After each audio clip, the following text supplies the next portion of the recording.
अस्सलाम वालेकुम। इस वीडियो में हम देखेंगे कि हम अपने सॉफ्टवेयर के अंदर सप्लाई या परचेज़ कैसे ऐड करते हैं। अब हम आएँगे परचेज़ के।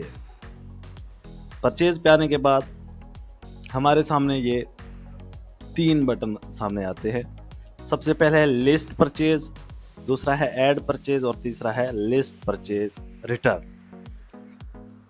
लिस्ट परचेज़ पे अगर आप आते हैं तो ये आपको बताता है कि आपने टोटल जो परचेज़ की हुई है वो आपको यहाँ पे शो हो रही होती है। फॉर एग्ज़ाम्पल आप यहाँ पे आके सर्च करेंगे इनवॉइस नंबर, ये जो रेफ़रेंस नंबर होता है, आप यहाँ पे सर्च करेंगे या आपका जो सप्लायर है उसका नाम सर्च करेंगे, तो उससे आपने जो परचेज़ की हुई होगी वो आपके सामने आ जाएगी, ठीक है? बाज़ औक़ात ऐसा होता है कि फॉर एग्ज़ाम्पल जैसे अभी ये रिटर्न डाली हुई है, आपने किसी इनवॉइस के ऊपर जो है वो रिटर्न डालनी है, आपने किसी से कोई चीज़ परचेज़ की एक इनवॉइस के ऊपर, आप उस इनवॉइस में से आप कुछ चीज़ें जो है वो रिटर्न करना चाह रहे हो, तो आप यहाँ पे आके इनवॉइस नंबर लिखोगे, वो इनवॉइस सामने आ जाएगी। देखें, मैंने जैसे टेट्रा 544 लिखा तो मेरे सामने ये वाली रेफ़रेंस के साथ जो मैंने परचेज़ की थी ये सामने आ गया। अब इसके एक्शन के बटन में आके मैं इसको देख सकता हूँ कि इस इनवॉइस में मैंने क्या-क्या चीज़ परचेज़ की थी। अगर उसको मैं प्रिंट करना चाहूँ कर सकता हूँ, उस परचेज़ को मैं एडिट करना चाहूँ कर सकता हूँ, इसको अगर मैं डिलीट करना चाहूँ कर सकता हूँ। इसकी अगर कोई पेमेंट उधार रह गई है, जैसे कि अभी ये देखें ड्यू है, अगर इसकी मैं पेमेंट ऐड करना चाहूँ तो पेमेंट भी ऐड कर सकता हूँ। इसके अलावा परचेज़ रिटर्न अगर इसकी मैं डालना चाहूँ वो भी कर सकता हूँ। इसका आपको ये कंप्लीट एक एक्शंस के बटन के अंदर ये सारा कुछ मिल जाता है, ठीक है? तो ये है आपकी लिस्ट परचेज़। ऐड परचेज़ खड़ा है ये सामने, इसको आप यहाँ से डायरेक्ट यहाँ से ऐड से भी जाके ऐड कर सकते हैं। ये देखिए, आपने जैसे ही ऐड के ऊपर किया, ये देखें ये दूसरे नंबर पे भी आ गया और इधर भी ऐड परचेज़ खुल गई है। अब हम सप्लाई डालने लगे हैं। सप्लाई डालने के लिए सबसे पहले हमसे सॉफ्टवेयर रिक्वायर करेगा सप्लायर के, आप किस सप्लायर से ले रहे हो। अगर तो आपने सप्लायर का अकाउंट बनाया हुआ है तो आप यहाँ से सर्च कर लेंगे, अगर आपने नहीं बनाया हुआ तो ये प्लस के निशान से आप सप्लायर ऐड कर लेंगे, ठीक है ना? सेम वही फॉर्म खुलेगा जो कि हमने पिछली एक वीडियो में कॉन्टैक्ट में जाके देखा था कि हम अपना सप्लायर कैसे ऐड करते हैं। वही फॉर्म आपका ये प्लस का निशान दबाने से भी ओपन हो जाएगा। अब मैं यहाँ पे लिखता हूँ फॉर एग्ज़ाम्पल मैंने अवैस, ये देखें मिस्टर मोहम्मद अवैस खान जो है, इससे फॉर एग्ज़ाम्पल मैं परचेज़ कर रहा हूँ। तो जैसे मैं इस पे क्लिक करूँगा तो इसका ये एड्रेस वगैरह और सारा इसकी इन्फॉर्मेशन सामने आ गई। अब इसने जो सप्लाई भेजी है, इसने जो रिसीट भेजी है, उसका नंबर है फॉर एग्ज़ाम्पल 56, मैं एक मिसाल दे रहा हूँ। किस तारीख को परचेज़ हम कर रहे हैं, यहाँ से आप अपनी मर्ज़ी से परचेज़ डेट चेंज भी कर सकते हैं, लेकिन अभी करंट ये आ रही है। बिज़नेस लोकेशंस अगर आपके ये इन केस अगर आपने एक ही सॉफ्टवेयर के अंदर 4 या 5 या एक से ज़्यादा आपने लोकेशंस बनाई हुई हैं, तो फिर यहाँ से आपको लोकेशन भी सिलेक्ट करनी पड़ेगी कि ये जो आप परचेज़ डालने लगे हैं, ये कौन-सी लोकेशन पे डालने लगे हैं, ठीक है? लेकिन चूँकि मोस्टली कस्टमर जो है वो एक ही लोकेशन जो है वो रन कर रहे होते हैं, तो ये डिफ़ॉल्ट तौर पे जो आपकी जो डिफ़ॉल्ट लोकेशन होती है वो पहली वो यहाँ पे सामने आ रही होती है, ठीक है ना? लोकेशन मतलब होता है आपकी शॉप। उसके बाद है पे टर्म। पे टर्म का मतलब ये होता है कि आप इसकी जो पेमेंट करेंगे आप कितने महीनों में या कितने दिनों में करेंगे, ठीक है ना? फॉर एग्ज़ाम्पल डेज़ करते हैं तो यहाँ पे आप लिखोगे जी इतने डेज़, ठीक है? अगर मंथ हैं तो आप मंथ करोगे, लेकिन आप इसको खाली छोड़ दें क्योंकि इसकी ज़रूरत इतनी कोई ख़ास नहीं है। यहाँ पे अगर आप उस इनवॉइस आपके पास आई है, अगर आप उसकी पिक्चर लेके आप उसको पक्का सेव करना चाहते हैं कि यार कल को हमसे ये रिसीट गुम भी हो सकती है, तो इन फ्यूचर अगर हमें इसकी ज़रूरत पड़ जाती है तो इसकी पिक्चर भी हमारे पास होनी चाहिए, तो आप यहाँ पे ब्राउज़ करके उसको सेव भी कर सकते हैं। उसके बाद आप यहाँ पे आके उस चीज़ का बारकोड स्कैन करवाएँगे या उसका जो कोई एसकेयू या कोड नंबर अगर कोई आपने उसका लिखा हुआ है तो वो आप कोड नंबर लिखेंगे या उस चीज़ का नाम लिखेंगे तो वो चीज़ आपके सामने आ जाएगी।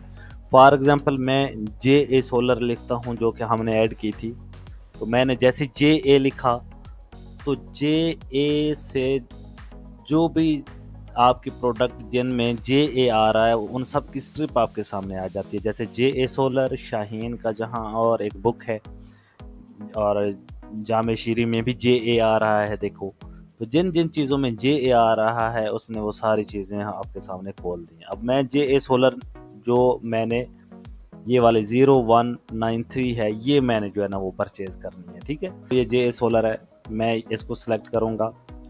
इस पे यूनिट कॉस्ट 25,000 है, यानी ये एक चीज़ हमें 25,000 की यूनिट मिल रही है। JA सोलर जो है, ये एक सोलर प्लेट हमें 25,000 की मिल रही है। मैं ये 2 परचेज कर रहा हूँ। ठीक है, उसके बाद 25,000 आ रहा है। डिस्काउंट अगर आपको कंपनी ने कुछ दिया है, या ये जो मिस्टर अवैस साहब हैं आपके सप्लायर, अगर इन्होंने आपको कोई डिस्काउंट दिया है, कोई परसेंटेज, कोई 10%, 15%, तो वो यहाँ पे आप लिख सकते हैं। फॉर एग्जांपल उसने आपको 10% डिस्काउंट दे दिया। टैब का बटन दबाएंगे, आगे ये 22,500 बन गया। चीज़ 25,000 की थी, लेकिन 10% अगर डिस्काउंट हमें मिला तो वो चीज़ कितने की बन गई? 22,500 की। और इसका टोटल जो हो गया वो 45,000 हो गया है। 2 चीज़ें हमने परचेज की हैं 22,500 के हिसाब से, क्योंकि हमें 10% डिस्काउंट मिल चुका है। अगर ना मिलता तो ये 50,000 की चीज़ें होती, 25 और 25 50, लेकिन अभी 10% हमें डिस्काउंट मिल गया, तो ये 22,500 की एक चीज़ है, तो 2 चीज़ें हमें कितने की पड़ गई? 45,000 की। अब यहाँ तक तो हमारी हो गई परचेज। आगे ये आपसे पूछ रहा है कि आप जब आगे इसको सेल करोगे तो किस रेट पे सेल करोगे? अगर 31,250 की एक सेल करते हो तो आप 38.89 जो है वो मार्जिन ले रहे हो। मैं कहता हूँ यार मैंने 25% मार्जिन लेना है, ज़्यादा नहीं लेना, तो मैं 25 लिखूंगा और टैब का बटन दबाऊंगा। तो ये देखें, ये बता रहा है कि आपने ये चीज़ जो 22,500 की ली है, नेक्स्ट आपने इसको आगे सेल कितने में करना है? 28,125 रुपये में। ठीक है, उसके बाद आप और प्रोडक्ट जो भी होगी वो यहाँ पे सर्च कर लेंगे। ठीक है ना, जैसा कि मैं जामे शीरी लिखता हूँ तो वो देखें डायरेक्ट ही उसको उठा लेगा। ये देखें, जामे शीरी को उसने डायरेक्ट उठा लिया है। 15,000 का कार्टन है तो मैंने एक ही कार्टन लिया है फॉर एग्जांपल, इस पर मुझे 15% फॉर एग्जांपल मिला है मुझे, तो ये 12,750 का हो गया। ठीक है, इस पे भी मैं 25% अगर मार्जिन लेता हूँ तो मुझे ये कितने का कार्टन सेल करना चाहिए? ये 15,937 रुपये का सेल करना चाहिए। ठीक है, अच्छा, यहाँ पे एक और क्वेश्चन ये जहन में आता है कि हो सकता है इस बार सप्लायर ने कोई ऐसी प्रोडक्ट भेज दी जो कि हमारे सॉफ्टवेयर में रजिस्टर ही नहीं थी। अब हमने इधर 3-4 प्रोडक्ट ऐड कर ली हैं, अब हम इनको क्रॉस करके अब पीछे जाएं और बजाय जाके प्रोडक्ट में जाके पहले उसको रजिस्टर करें, तो ये हमारी सारी मेहनत ज़ाया हो जाएगी।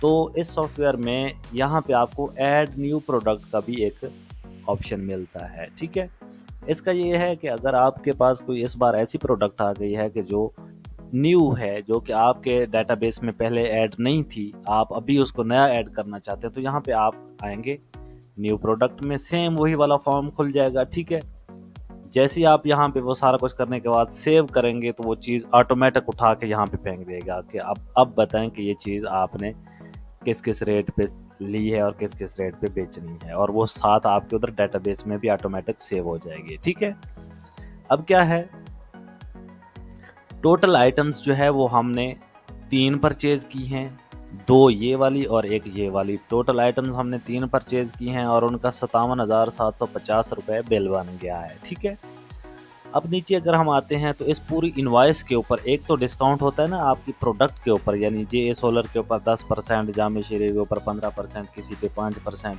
लेकिन बाज़ वक़्त ऐसा भी होता है कि यहाँ पे तो आपको परसेंटेज नहीं मिलती है, वो आपको पूरी इनवॉइस के ऊपर डिस्काउंट दे देते हैं। अगर पूरी इनवॉइस के ऊपर डिस्काउंट आया है तो आपने क्या करना है, यहाँ पे आके फिक्स है या परसेंटेज है, जो भी है आपने सेलेक्ट कर लेना है। फॉर एग्जांपल उसने आपको परसेंटेज दी है इस पूरी इनवॉइस के ऊपर, मिसाल के तौर पे 5% उसने आपको दिया है, तो ये देख ले 2,887 रुपये और 50 पैसे जो है वो डिस्काउंट हो गया है आपके 57,750 के ऊपर। ठीक है, उसके बाद आप नीचे आते हैं, अगर आपके कोई एक्सपेंसेस वगैरह शिपिंग डिटेल्स हैं, कोई मिसाल के तौर पे फ्यूल का ख़र्चा है या कोई भी चीज़, या उस बंदे ने आपको कोरियर के थ्रू चीज़ भेजी है या जैसे भी सही, उसके अगर कोई चार्जेस वगैरह हैं तो वो आप यहाँ पे ऐड कर देंगे, तो वो भी क्या है आपकी इस चीज़ की कास्ट में आ जाएंगे। ठीक है, लेकिन अगर आप चाहते हैं कि यार इस चीज़ की कास्ट में ना है, ये हमारे एंड पे जो है ना वो होनी चाहिए, तो आप ऐड एडिशनल एक्सपेंसेस में आके यहाँ पे आप ऐड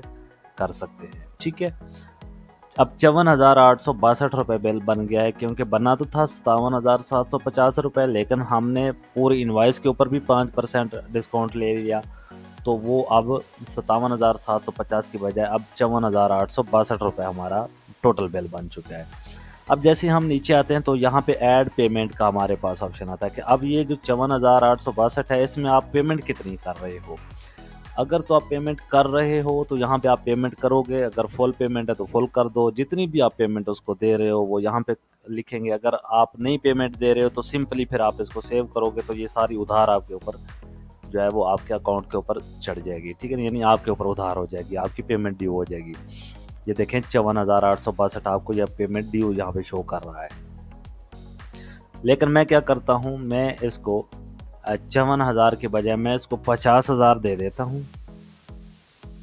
ठीक है, 50,000 देने के बाद मैं टैब का बटन दबाऊंगा, ये पूछेगा कि किस तारीख को दे रहे हो, तो इसी डेट को ही दे रहा हूँ, इसी टाइम पे दे रहा हूँ। फिर आप देंगे, पूछेगा कि पेमेंट मेथड क्या है, कैश पे दे रहे हो या किसी अकाउंट में दे रहे हो। ये देखें, कार्ड या चेक या बैंक ट्रांसफ़र वगैरह। ठीक है, तो कैश में मोस्टली होता है।